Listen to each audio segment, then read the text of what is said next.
그리고 새 생명을 오늘도 허락하신 하나님께 찬양과 경배와 영광을 올려드립니다.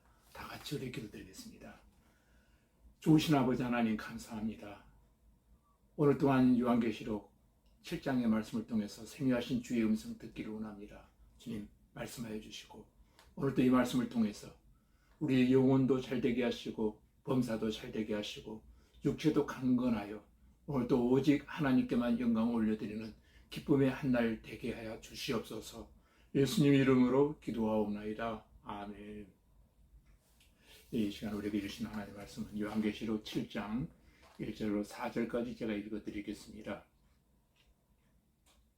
이일 후에 내가 내 천사가 땅 내 모퉁이에 선 것을 보니 땅의 사방에 바람을 붙잡아 바람으로 하여금 땅에나 바다에나 각종 나무에 붙지 못하게 하더라. 또 보매 다른 천사가 살아계신 하나님의 일을 가지고 해돋는 데서부터 올라와서 땅과 바다를 해롭게 할 권세를 받은 내 천사를 향하여 큰 소리로 외쳐 이르되 우리가 우리 하나님의 종들의 이마에 인치기까지 땅이나 바다나 나무들을 해하지 말라 하더라. 내가 인침을 받은 자의 수를 들으니 이스라엘 자손의 각 지파 중에서 인침을 받은 자들이 14만 4천이니 아멘. 여러분 1절부터 8절까지는 입맞은 자의 수 14만 4천 명에 대하여 지금 언급하고 있습니다. 1절에 나온 네 천사, 땅 네 모퉁이, 땅의 사방의 바람 등은 온 세상을 가리키는 일상적인 표현입니다. 2절 3절에 보시면 하나님의 한 천사는 하나님의 종들의 이마에 하나님의 인을 치기까지 환난을 중지시켰습니다.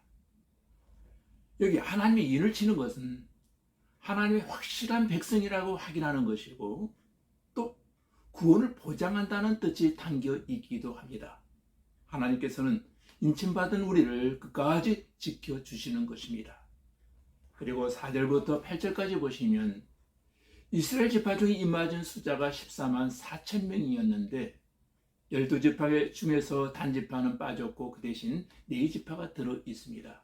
또한 에브라임 지파 대신 요셉 지파라는 이름이 들어 있습니다. 여기 14만 4천 명을 문자적으로 꼭 14만 4천 명을 말하는 것이 아니고 이것은 상징적으로 구속받은 모든 성도의 완전 충만수를 가리키고 있는 것입니다. 요한계시록 14장 3절 말씀해 보시면 14만 4천은 땅에서 구속함을 얻은 자들이라고 불리고 있기 때문입니다. 그리고 9절부터 17절까지는 흰 입은 큰 무리에 대한 말씀이 나옵니다. 9절에 보면 큰 무리가 흰 옷을 입고 있는데 흰 입은 큰 무리는 4절에서 말한 14만 4천과 동일한 무리라고 보여집니다. 다만 4절은 그 무리가 대환란절에 인침받는 것을 보이고 9절은 대환란 후에 평안을 누리는 것으로 보여집니다. 각 나라와 족속과 백성과 방언이라고 하는 말은 교회의 세계성을 말하는 것입니다. 하나님의 교회는 온 세계의 하나이며 그 구성원들은 온 세계에 속한다는 것입니다. 아무라도 능히 셀 수 없다는 말은 구원받은 수가 충만함을 말하며 이것이 14만 4천의 상징적 의미라고 보는 것입니다. 흰옷은 역시 성결과 의를 가리키며 종료 가지는 승리의 기쁨을 상징하는 것입니다. 14만 4천의 수는 누구를 나타내는가? 성경학자들의 해석은 세 종류로 나누어지고 있습니다. 첫째는 순교한 그리스도인들을 가리킨다는 주장이 있고요. 두 번째는 상징적 의미로 이스라엘을 상징한다라고 주장합니다. 그리고 세 번째는 유대인과 이방인으로 구성된 완성된 교회를 상징한다고 말하기도 합니다. 저는 이 세 가지 견해 중에 마지막 견해가 저는 옳다고 생각이 되어집니다. 구속받은 성도들은 대환란을 무사히 통과하여 승리의 기쁨을 누리게 된다는 것입니다. 또 10절에 보면 큰 소리로 외쳐 이르되 구원하심의 보좌에 앉으신 우리 하나님과 어린 양에게 있도다라고 했습니다. 여기에 하나님의 절대 주권에 대한 힘찬 찬송이 있습니다. 성경은 구원의 결국은 하나님께 달려있다라고 분명히 말씀하고 있습니다. 사람은 영적으로 죽어있기 때문에 스스로 해결할 수도 믿음을 가질 수도 없습니다. 하나님께서 그의 눈을 열어주시고 깨달음을 주셔야만 그가 회개하고 하나님을 믿을 수 있게 되어진다는 것입니다. 그러므로 사람이 회개하고 믿어야 구원을 받지만 회개와 믿음조차도 하나님의 은혜이며 하나님께서 열어주시고 이끌어주셔야 그것이 가능해진다는 것입니다. 로마서 9장 15절과 16절 18절에서 말씀하고 있습니다. 하나님이 긍휼히 여길 자를 긍휼히 여긴다는 것입니다. 곧 사람의 구원은 궁극적으로 하나님께 달려 있다는 것입니다. 그러므로 우리는 구원의 하나님을 찬송해야 할 것입니다. 11절로 12절 말씀에 보면 천사들은 성도들의 찬송에 하답하였습니다. 그들은 구원이 참으로 하나님의 지혜와 능력의 역사임을 찬송하고 있습니다. 하나님께서는 과연 나 같은 죄인을 아버지의 그 귀한 방식으로 불러주셨고 아버지의 그 능력으로 나의 죽었던 영혼을 살리셨고 나의 믿음을 오늘도 지키시고 거룩한 열매를 맺도록 보존해 주셨다는 사실을 여러분 기억하십시다.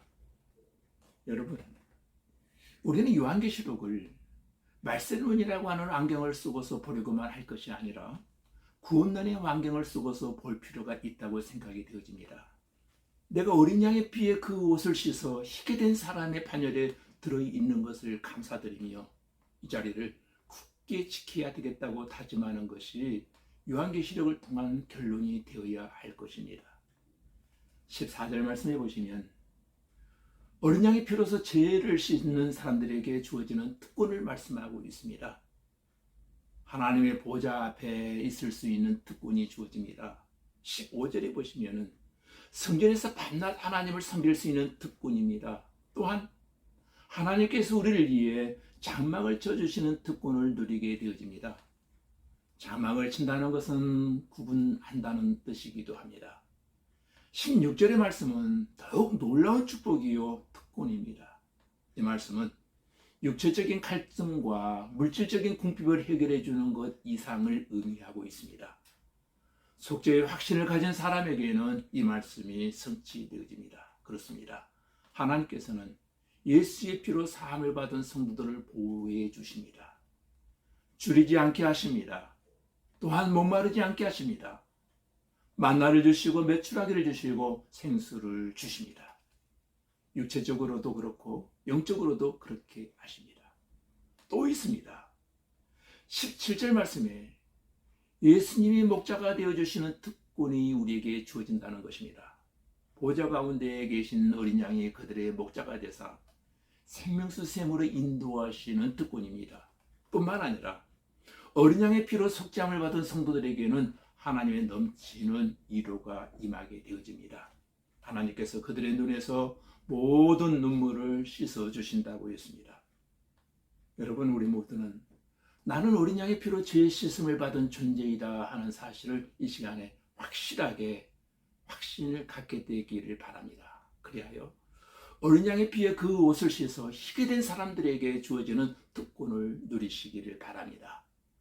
하나님의 보좌 앞에 있는 축복, 하나님의 성전에서 하나님을 섬기는 축복, 하나님이 우리를 인정하시고 보호해 주시는 축복, 또한 줄이지 않고 목마르지 않는 축복, 예수님이 우리의 목자가 되시는 축복, 예수님이 우리를 이루어 주시는 축복을 풍성하게 누리는 저와 여러분들이 되시기를 주님의 이름으로 축복합니다. 오늘 저와 여러분 다 같이 기도드리겠습니다. 아버지 하나님, 우리 세상에서 하나님께 인침받은 구원이 보장된 확실한 하나님의 자녀가 되었으므로 인침받은 성도들을 세상 끝날까지 지켜주실 줄로 믿습니다. 아버지 하나님, 우리가 구속받은 은혜를 감사하는 복음의 증인이 되어 아무도 능히 셀 수 없을 만큼 구원받는 수가 충만하게 하시고 대환난도 무사히 통과하여 승리의 기쁨을 누리게 하시고 찬송과 영광과 지혜와 감사와 존귀와 권능과 힘이 우리 하나님께 세세토록 있으며 구원하심이 보좌 앞에 앉으신 우리 하나님과 어린 양에게 있음을 확신함으로 하나님의 절대 주권을 소리 높여 찬양하게 하시고 어린 양의 피에 그 옷을 씻어 희게 된 성도들에게 주어지는 특권을 누리게 하시되 하나님 보좌 앞에 있는 축복을 누리게 하시고 하나님의 성전에서 하나님을 섬기는 축복을 누리게 하시고, 하나님이 우리를 인정하시고 보호해 주시는 축복을 누리게 하시고, 줄이지 않고 목마르지 않는 축복을 누리게 하시고, 예수님이 우리의 목자가 되시는 축복을 누리게 하시고, 예수님이 우리를 위로해 주시는 축복을 풍성하게 누리는 성도들이 다 되게 하여 주시옵소서. 예수님 이름으로 기도하옵나이다. 아멘.